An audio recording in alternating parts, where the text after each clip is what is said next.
human being as portrayed in Greek art. Today we will recall the forces that hold the members of the human constitution together during earthly life. In the next few days, this knowledge will open up perspectives on several cosmological subjects. We know that the earthly human being consists of a physical body, an etheric body or body of formative forces, an astral body, and an I, capital I. Let us see how we can characterize these four members. The physical body is the result of earthly forces, working for the human being, so to speak. In the time between death and rebirth, we have no physical body to deal with. In last week's lectures, I noted that when the human spirit and soul descend from supersensible realms into physical incarnation, they are near death, spiritually speaking, and must restore their inner forces by experiencing life in a physical body. But the body that unites with what is descending from the world of spirit and soul is born out of the forces of the earth. Until shortly before achieving physical incarnation, the descending human being also has no etheric body or body of formative forces. Like the physical body, the etheric body unites with the sole spiritual members of the human constitution, but its relationship to the cosmos is different from that of the physical body. When we study the physical human body, we discover that the forces in it are those of planet Earth itself. When we approach the human etheric body, or body of formative forces, however, we find that its forces are cosmic forces, the forces of the entire universe. In contrast, the human astral body and I contain forces that are not encountered in the external space of the universe. In other words, they do not belong to the world to which the earth belongs. In reality, the earth is constantly attempting to absorb and incorporate the physical human body. In contrast, the tendency of the cosmos is to disperse the etheric body or body of formative forces throughout the universe.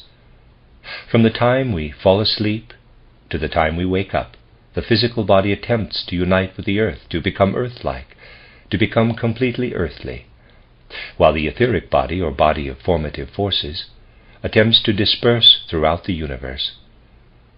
In the morning, when we wake up and rediscover our physical and etheric bodies, it is as if our physical bodies were saying to us, "All night long, the earth tried to absorb me.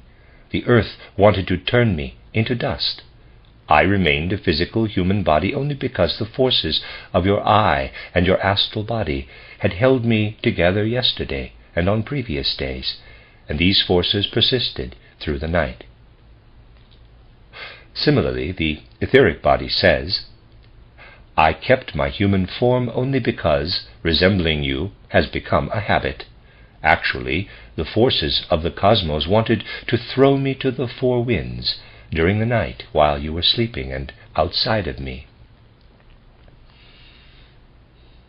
Each time we wake up, we must make an effort through the I to take possession of the physical body again in the right way, because it actually attempts to escape from us during the time we spend asleep.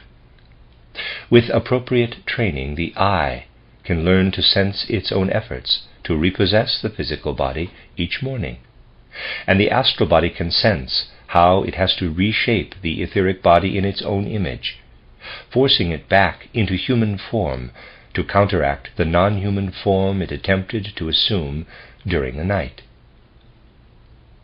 We might say that during sleep, the physical body loses the inclination to be possessed by the I, and the etheric body loses the inclination to assume human form and starts to disperse.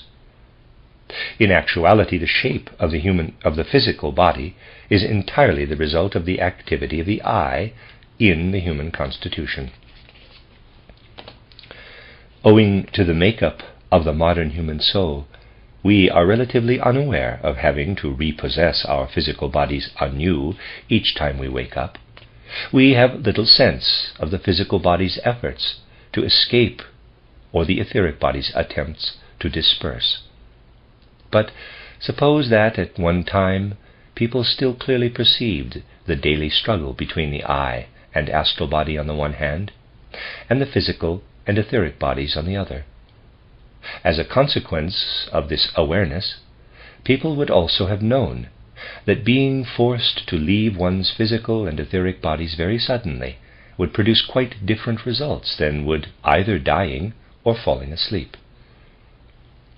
Under normal earthly circumstances, people leave their physical and etheric bodies because the physical body, whether as a consequence of illness, injury, or age, has become so earth-like, so determined to unite with the earth, that the I can no longer take possession of it.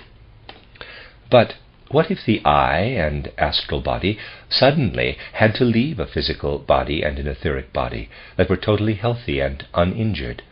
What would happen if this physical body and this etheric body retained the tendency to be possessed by the I and to resemble the astral body, respectively? In ancient times, people realized that in such a case, the physical body would not be able to disintegrate automatically. The physical body's tendency to disintegrate develops only through illness or old age or the like. If the astral body and the I were unexpectedly forced to leave a completely healthy human physical body and the body of formative forces within it, the physical body would retain its human-like form, because the tendency to be possessed by the I and astral body would still be inherent in it. The human form of the physical body would persist, immobilized like a sculpted column. Because the separation was so sudden, the physical body would not be able to disintegrate, and the etheric body would not be able to lose its resemblance to the astral body. In fact, the early Greeks were aware of this possibility. You all know the Greek legend about Niobe, who had 7 healthy sons and 7 healthy daughters. Proud of her fecundity, she taunted the mother of Apollo and Artemis, who had only 2 children, although she was a goddess. Niobe refused to worship the goddess, and the gods took their revenge. Niobe was forced to experience the sudden death of her 7 daughters and 7 sons, killed by the arrows of Artemis and Apollo. As she gazed in pain on the corpses of her 14 children, Niobe's I and astral body united with what she saw around her. You are probably familiar with the pediment sculptures that show Niobe turned into a pillar of stone, surrounded by her dead sons and daughters. Niobe had been so full of vitality that she mocked the goddess for having only 2 children. Because of this tremendous inherent vitality, her physical body could not lose its penchant for her I, and her etheric body could not cease to resemble her astral body, so Niobe became like a pillar of stone. To the mode of perception common at that time, this imagery expressed a deeply felt truth. People sensed that if Niobe had lacked the excess vitality that prompted her to mock the goddess Latona, she would have been able to die normally, and her physical body would have disintegrated. But she lived so completely in her physical body, and was so full of vitality, that she rebelled against the goddess. The genius of the Greek people recognized that her body was preserved as if in stone, because the I and astral body had left it so rapidly and unexpectedly.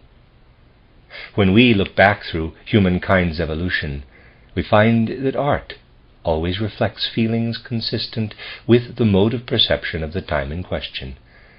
It would be possible to give many other examples. Let us take another look at the need to repossess the physical body upon awakening, to prevent it from becoming earth-like. If Niobe had been able to sleep, even for one night, after her painful experience, she could no longer have been turned into a sculpted pillar of stone, because during sleep her physical body would have absorbed forces that would have made it earth-like, that is, capable of disintegrating. Each morning the human being must repossess the physical body, and the astral body must reshape the etheric body in its own image to make it assume human form. At a certain time in the development of Greek culture, people had a vivid sense that taking hold of the physical body each morning required the development of specific forces.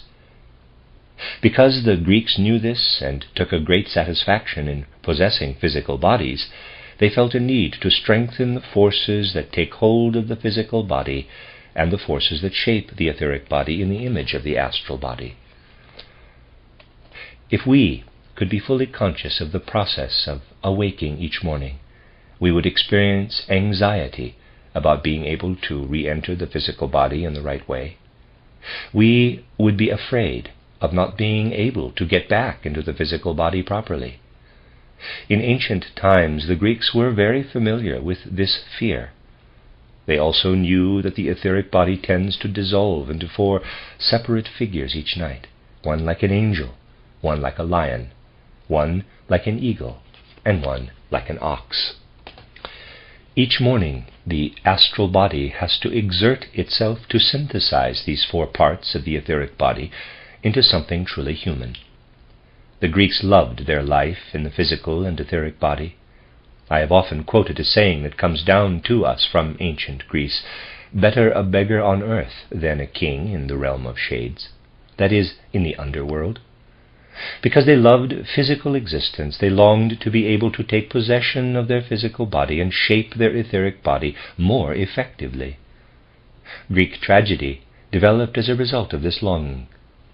Aristotle's definition of tragedy, though formulated at a much later time, still clearly indicates that the Greeks did not think of their tragedies in the way that we do.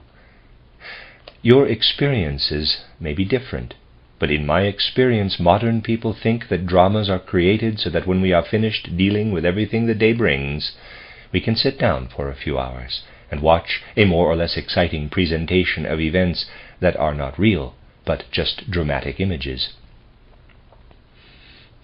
This is not how the Greeks thought in the early days of the development of their culture. To the early Greeks, all life was one, and all of their contributions were intended to be living parts of the wholeness of life. In their view, the purpose of tragedy was to help people take hold of their physical body and shape their etheric body properly. Tragedy evolved in a way that allowed the audience to feel fear and compassion. Experiencing fear gave them the strength to take hold of their physical body properly each morning, and, feeling compassion, made their astral body stronger and more able to shape their etheric body properly. "Show us tragedies," said the Greeks, "so we can take hold of our physical body and build up our etheric body suitably, so we can be human in the fullest sense of the word." The function of tragedy in Greek culture was to help people become as fully human as possible in earthly existence. Of course, this means that the people of these ancient times knew how the human spirit and soul, the I, and the astral body interacted with the human physical and etheric bodies. Aristotle defines tragedy as the imitation of an action that arouses fear and compassion and thus allows people to experience catharsis or crisis. Crisis and catharsis are terms borrowed from ancient Greek medicine. Even as Aristotle was developing the more pedantic aspects of Greek culture, he still sensed the healing, strengthening effects of tragedy.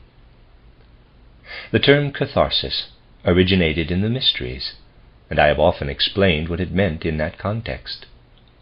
Now, let us attempt to understand what it means in ordinary life. When the interior of the body becomes sick or diseased, pain appears. This pain would not be present otherwise.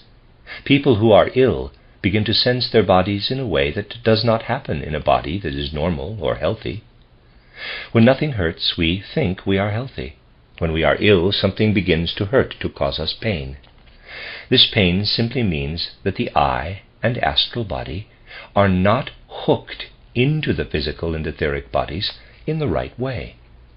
When healing sets in, the I and the astral body again gain the strength to hook themselves in the right way. They have more power over the physical body than they did before healing began. Suppose someone has a respiratory disease. That person's I and astral body are not properly engaged in the etheric and physical parts of the lungs. When the illness is cured, they are again properly engaged. During the crisis, the I and the astral body, though not properly engaged, acquire the strength they need to shift into position properly when the crisis is past. What the Greeks saw in tragedy was the inner counterpart of this outward sequence of events. The Greeks felt that if human beings did nothing at all to help themselves, the I and the astral body would become increasingly estranged from the physical and etheric bodies. They were concerned that they would become less and less capable of repossessing the physical body and shaping the etheric body, and they knew that to cure this weakness they had to disengage the I and astral body so that they could then re-engage correctly. They did this by allowing the astral body to be filled with perceived suffering or compassion, and the I with fear. The I became stronger by surviving this fear. Of course, it always did survive because the fear was only an image. The I that overcame fear, instead of succumbing to it, experienced a crisis or catharsis, which gave the I more strength to repossess the physical body each morning. Similarly, through compassion, that is, by watching suffering, the astral body gained strength to shape the etheric body ever more exactly in its own image. As the figure of Niobe illustrates, the Greeks saw their art as intimately related to the human constitution and to forces that are meant to work in human development and education. The Greeks were especially concerned with the concrete aspect of human existence, and since Greek times we have become more and more estranged from this concrete aspect. This phenomenon becomes especially apparent when we consider Goethe's early life. At an early age, Goethe learned a great deal about the world around him and about how people think and feel. He also learned a great deal about how important and intelligent people attempt to explain the world. But for Goethe, as I have explained before, it was a struggle to grow into his cultural surroundings. We know that our culture has become ever more intellectual in the past 4 or 5 centuries, and Goethe was sensitive to the intellectualism that had overwhelmed everything. In title Faust, he expressed his feeling that philosophy, law, medicine, and even theology had become intellectual. Faust studied all these subjects, but the pure thought behind all of them seemed estranged from reality, and he attempted to experience his connection to the spiritual foundations of existence. In essence, this is also what Goethe felt. Of course, Goethe had to concede that modern human beings were becoming intellectualized, which was the whole point of that stage of cultural evolution. For Goethe, however, it was a struggle, because thinking does not embrace the whole human being. Goethe felt estranged from the exclusively thought-based culture he saw developing around him. The young Goethe knew about Lessing, who was one of the people who welcomed intellectualism enthusiastically and as a matter of course. Goethe could have encountered Lessing in Leipzig, but deliberately avoided him as being too intellectual and uncannily reasonable. This was not the case with Herder, whom Goethe met later in Strasbourg. In spite of his intellectualism, Herder was full of feeling and arrived at a comprehensive worldview that Goethe found accessible. In the same vein, we can also understand why Goethe eventually had to get out of the cultural milieu of Weimar, where everyone insisted on thinking about everything. After a certain point, he was ready to jump out of his skin, although outwardly things were going extremely well for him. He was adored at the court of Weimar, but he could not stand it any more. The whole situation was too much for him. Even Herder, of all people, was studying Spinoza, and Spinoza's work, although it is a marvelous piece of mental machinery, had the effect of estranging people from the real world. And so Goethe, hungering to experience the whole human being, had to get away and go to Italy. By experiencing the Greek art of antiquity, he hoped to discover what it meant to be human in a way that had become foreign to his contemporaries. Essentially, anthroposophy is nothing more than a response to a similar quest. It originates in the longing to discover the true and complete nature of the human being, in attempts to answer the question, what does it mean to be human? And what is our role in the greater life of the world? Through anthroposophy, contributions to civilization that emerged from a feeling for the human being as a whole, such as Greek tragedy or a work of art, such as the Niobe group, become increasingly transparent to us. We understand that Niobe's soul, that is, her eye and astral body, is completely outside her body, in the sphere that is the source of her pain. Her soul has been torn out of her body by pain, but the body remains imbued with the forces of her eye and astral body. Its form persists, held together by these forces, and Niobe is turned into a pillar of stone. Now let us consider the opposite case. Suppose there is no intrinsic reason for the eye and astral body to leave the physical and etheric bodies, but they are forced out because the physical and etheric bodies are destroyed from outside. In this instance, the physical and etheric bodies assume a form that reflects the forces of destruction on the one hand and the expulsion of the eye and astral body on the other. This is not what happened to Niobe when her soul suddenly abandoned her physical and etheric bodies in the shock of witnessing the death of her children. It is what would have happened if these bodies had been so damaged that her eye and astral body were forced out. In that case, we would not see the physical and etheric bodies hardened into a pillar of sculpted stone. Instead, we would see the fruitless attempts of the eye and astral body to shape the etheric body. We find this situation depicted in another Greek sculpture, the death struggle of Laocoon. We can understand this sculpture if we fill ourselves with the understanding that it depicts a situation that is the opposite of what happened to Niobe. The physical and etheric bodies are being destroyed from outside, and are struggling with the eye and astral body which are being forced out. We can see this phenomenon in the very shape of Laocoon's mouth and face and the position of his arms and fingers. Laocoon, sorry if I'm pronouncing that wrong, is spelled Laoco N.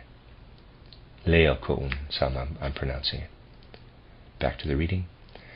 It is important to find our way to such insights again, for if we do not, the intellectualism of modern times, although profoundly justified, will estrange us from reality, from a true perception and understanding of the natural world. In the age of intellectualism, this ability has been completely lost. Essentially, our intellectual age has no clue about how to approach the human being as a whole, and has, therefore, lost its standard for assessing everything else. This is what Goethe felt so strongly, and why he could not stand to see intellectualism invading art. He could not stand the whole genre of Corneille and Racine because of the impact of the intellect on drama. Let us recall Lessing's attempts to explain the Laocoon group. With all due respect for the great Lessing, these explanations are very superficial. Essentially, he says that when a poet talks about Laocoon, it is all right for Laocoon to scream, because we cannot see him with his mouth open. But when a sculptor portrays him, we see how he opens his mouth, and this is not acceptable. It is very superficial to say that poets can do thus and so, but sculptors must do something different. With all due respect for Lessing's exceptional accomplishments, we must be clear that his treatment of the Laocoon group does nothing to explain the figure of Laocoon on the basis of the underlying situation. which would require a certain ability to investigate the forces that hold the four members of the human constitution together. Goethe instead turned to Shakespeare, whose work is full of natural contradictions. For this reason, Goethe felt that in some respects Shakespeare spoke for the cosmic spirit itself. This was something Goethe felt very deeply, because he was so aware of the dawning of intellectualism. As you may recall, I have often said that Hamlet, Shakespeare's Hamlet, of course, not the Hamlet of Saxo Grammaticus, can be seen as a student of Faust. Goethe had a vivid image of the 10 years in Wittenberg when Faust was leading his doting students around by the nose and pulling his students' legs. Of course, Goethe did not say all this in detail, but just listen to Faust say, "Thank God, I have now studied philosophy, jurisprudence, medicine, and, to my salvation, theology." No doubt Faust would have felt very uncomfortable when Hamlet, who had just spoken to the ghost of old Hamlet himself, mentions the land from which no traveller returns. Hamlet's memory must have been exceedingly poor, if he could not remember just having talked to his father, who had indeed returned from that unknown land. Of course, intellectuals would never write anything of the sort. I have known such people to say that Hamlet was not written by a single author, that someone other than Shakespeare wrote Hamlet's monologue, to be or not to be, and then the pieces were combined. They say similar things about Homer, of course. It is very easy to quote-unquote prove that Hamlet could have been written by a whole series of different people, because it is full of contradictions, just like reality. Goethe felt reality to be very rich compared with the poverty of intellectualism, and it is in this sense that we must understand him. By the way, if you want to enjoy all the terrible contradictions in Hamlet, I recommend reading Rümelin on the subject of Shakespeare. Rümelin was a famous professor in Heidelberg, and his essay goes into Shakespeare's shortcomings in great detail. There is a difference, however, between Shakespeare's art, which Goethe experienced so deeply that he called the artist an interpreter of cosmic spirit, and what is passed down to us as science, even in places like Heidelberg. If you compare what Lessing said about Laocoon to Goethe's beautiful comments on the same subject, of course, you will find that Goethe came to no real understanding of the issue, because anthroposophy was not available to him.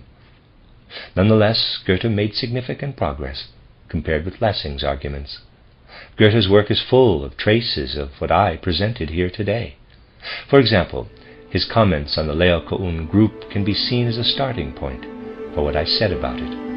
We are quite justified in saying that if Goethe's approach is carried forward in the right way, it leads straight to anthroposophy.